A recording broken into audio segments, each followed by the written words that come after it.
বঙ্গোপসাগরে অবস্থান করা প্রবল ঘূর্ণিঝড় রেমালের কেন্দ্র সন্ধ্যা ৬টার পর পরবর্তী ৩-৪ ঘন্টার মধ্যে খেপুপাড়া উপকূল অতিক্রম করতে পারে বলে জানিয়েছে বাংলাদেশ আবহাওয়া অধিদপ্তর।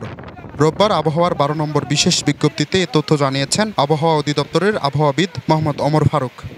বিশেষ বিজ্ঞপ্তিতে বলা হয়, উত্তর পশ্চিম বঙ্গোপসাগর ও তৎসংলগ্ন এলাকায় অবস্থানরত প্রবল ঘূর্ণিঝড় রেমাল উত্তর দিকে অগ্রসর হয়ে একই এলাকায় অবস্থান করছে।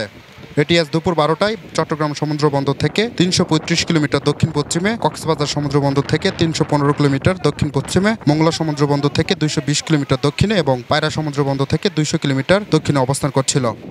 বাংলাদেশের উপকূলীয় এলাকায় প্রবল ঘূর্ণিঝড়ের অগ্রভাগের প্রভাবে বৃষ্টিসহ দমকা বা ঝোড়ো হাওয়া অব্যাহত রয়েছে। এটি আরও উত্তর দিকে অগ্রসর হয়ে ২৬ মে সন্ধ্যা ৬টা থেকে পরবর্তী ৩-৪ ঘন্টার মধ্যে মোংলার কাছ দিয়ে সাগর আইল্যান্ড খেপুপাড়া উপকূল অতিক্রম করতে পারে।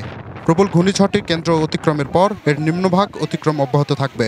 প্রবল ঘূর্ণিঝড় কেন্দ্রের ৬৪ কিলোমিটারের মধ্যে বাতাসের একটানা সর্বোচ্চ গতিবেগ ঘন্টায় ৯০ কিলোমিটার, যা দমকা অথবা ঝড়ো হাওয়ার আকারে ১২০ কিলোমিটার পর্যন্ত বৃদ্ধি পাচ্ছে। প্রবল ঘূর্ণিঝড় কেন্দ্রের নিকটবর্তী এলাকায় সাগর বিক্ষুব্ধ রয়েছে। পায়রা ও মোংলা সমুদ্র বন্দরকে ১০ নম্বর মহাবিপদ সংকেত দেখিয়ে যেতে বলা হয়েছে। উপকূলীয় জেলা খুলনা, সাতক্ষীরা, বাগেরহাট, পিরোজপুর, ঝালকাঠি, বরগুনা, বরিশাল, ভোলা, পটুয়াখালী এবং তাদের অদূরবর্তী দ্বীপ ও চরগুলো ১০ নম্বর মহাবিপদ সংকেতের আওতায় থাকবে।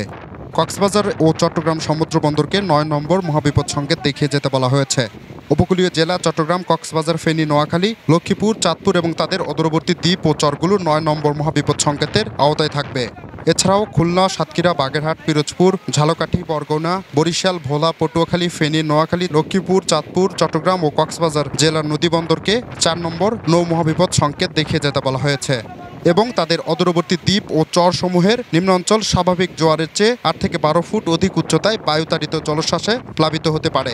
প্রবল ঘূর্ণিঝড়টির প্রভাবে রাজশাহী, রংপুর, ময়মনসিংহ, ঢাকা, খুলনা, বরিশাল, চট্টগ্রাম ও সিলেট বিভাগে দমকা ঝড়ো হাওয়া সহ ভারী থেকে অতি ভারী বর্ষণ হতে পারে। অতি ভারী বর্ষণের প্রভাবে কক্সবাজার, বান্দরবান, রাঙ্গামাটি, খাগড়াছড়ি ও চট্টগ্রামের পাহাড়ি অঞ্চলের কোথাও কোথাও ভূমিধস হতে পারে।